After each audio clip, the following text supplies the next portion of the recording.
Welcome to another edition of the Who That Maniacs Review, part of the All Day Sports Talk podcast. On today's episode, I'll present my thoughts, and hopefully you'll present your thoughts in the comments section below on the Saints' 4th round selection in the 2023 NFL Draft. But before I do that, do me a favor, like, comment, and subscribe to the YouTube channel, and hit that notification bell. Your participation is greatly appreciated. Now let's get into the video.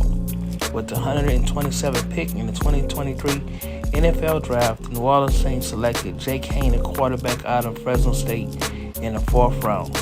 As solid as this year's draft was, I'm not impressed with this pick. I feel the Saints drafted mostly on need on most of the picks, but in all fairness, those needs were addressed. But to trade up for a quarterback who's not going to play this year was not necessary. In my opinion, I thought that they may have went after a tight end, and this pick right here was a bit of a reach.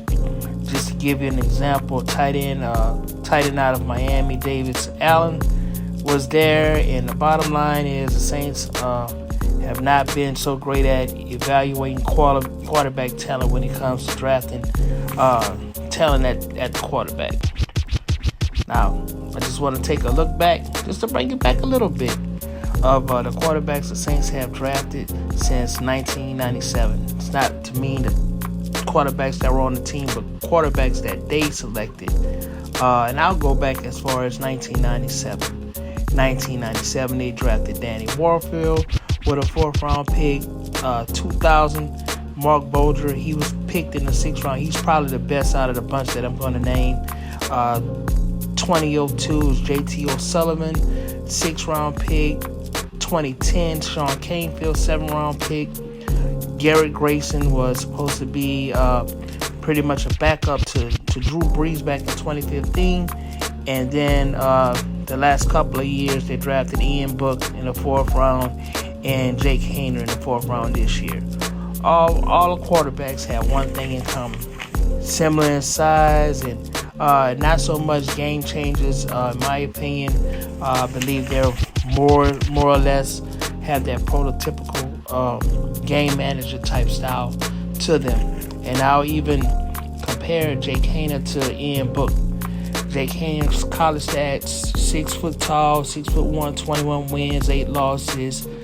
Completion percentage was great, 68.2. Completion percentage with 68 touchdowns and 18 interceptions. But what most people are not telling you is his negative rushing yards, meaning that maybe the offensive line is not protecting him. But a negative 123 rushing yards is just not good. Not extending the plays on the run.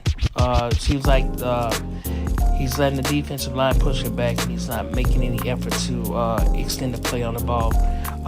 Ian Book, on the other hand, who's got traded to the Eagles, is about the same size as Haener, but Book's college stats: 63.8 completion rate, 72 touchdowns, 20 interceptions, with a 30-5 loss record. So this Haener pick is interesting, and I think it's mostly interesting because Haener grew up idolizing Drew Brees and also has a relationship with Derek Carr, as they both went to Fresno State. And I think that Haener has a lot of support from Derek Carr, being that they're both Fresno State alums, and Derek Carr is willing to take him under his wing. So we'll just see how that goes, but at the end of the day, I'm just not with it. Haener has a lot of growing to do. I'm not impressed with his arm strength and his inability to show effort in extending plays. Just reminds me of pretty much reminds me of it just reminds me of a game managing type quarterback.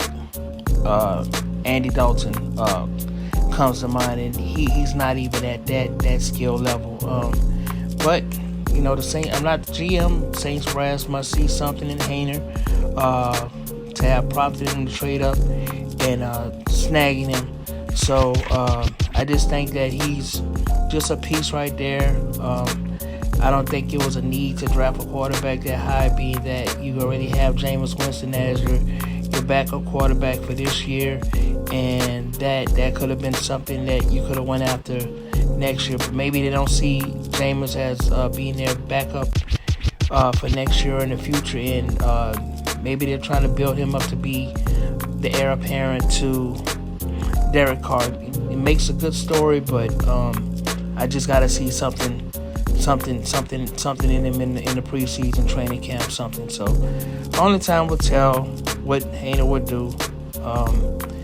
And that's all I got on that. This is EJ Terry signing out for the Who Dat Maniacs review. I'll see you on the next video. And hey, do me a favor, like, comment, and subscribe to the channel.